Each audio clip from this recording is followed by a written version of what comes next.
شار و شارۆچکەکانی عێراق لە ژێر دەستی داعش ڕزگار کران.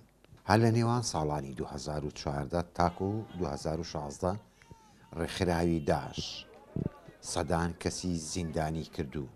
پاش ئازادکردنی مووسڵ هێزەکانی عێراق دیلەکانی ناو زیندانەکانی داعشیان بۆ بەغدا گواستەوە و لە نێوان ئەم دیلانەش وەک ڕاگەیەنراوە دان پێشمەرگەیان لەناو بووە. ئێمە وەکو من برادیلک پێشمەرگە ئێمە زانیاریمان هەیە کە مووسڵ ئازاد کرا ئەم پێشمەرگە دیلانە بەرەو بەغای ناون. بەڵێ و زانیاریشمان هەیە لێرانەیانی هیچ ئەوەی نییە. کەسوکاری دیلە پێشمەرگە گوازراوەکان بۆ بەغدا لە حکوومەتی عێراق بێ ئومێد بوون و پەنان بۆ ڕێکخراوە نێو دەوڵەتیەکان برد. لە کۆتاییش وەک خۆیان دەڵێن گشت هەوڵەکانیان بە فیڕۆچوو. زانیاریمان دەستکەوتووە ئەو پێشمەرگانی ئێمە کاتێک لە زیندانەکانی مووسڵ بوونە و لە حەویجە بوونە لە ژێر دەسەڵاتی ئەو کاتی داعش کاتی ئۆپراسیۆنی جێشی عێراقی ئۆپراسیۆنی کرد بۆ مووسڵەوە و حەویجە ئەو زیندانانیان شکانە و پێشمەرگانیان بەرەو بەغای هێناوە. وهروە ئێمە ئەو زانیاریانمان وەرگردووە چوین داوامان لە UN کرد، سەردانی UN-مان کرد لە نزیکەوە، خۆم چاوپێکەوتمان لەگەڵیان کردووە، لیستمان داوە پێیان و مافی مرۆڤ هاتوتە خەتەوە لەگەڵمان.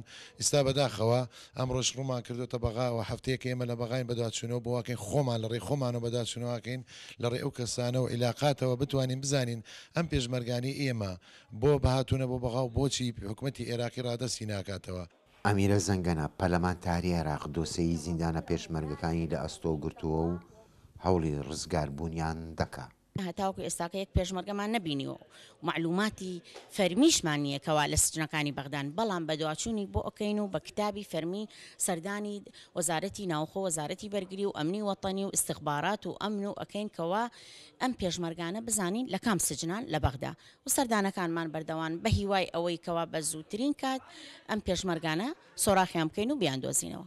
بۆ پێداچوونەوە و لێکۆڵینەوەی ئەم بابەتە وتەبێژی فەرمی وەزارەتی ناوخۆی عێراقی ئامادە نەبوو کە لێدوانمان بۆ بدە. مێژوو داسانی پێشمەرگەی لە نێو لاپەڕەکانی خۆی تۆمار کردووە، بەڵام تۆمارکراوەکانی ئەم داستانە وەک دەوترێ لە زیندانەکانی بەغدا چاوەڕێی ڕۆژی ئازادین.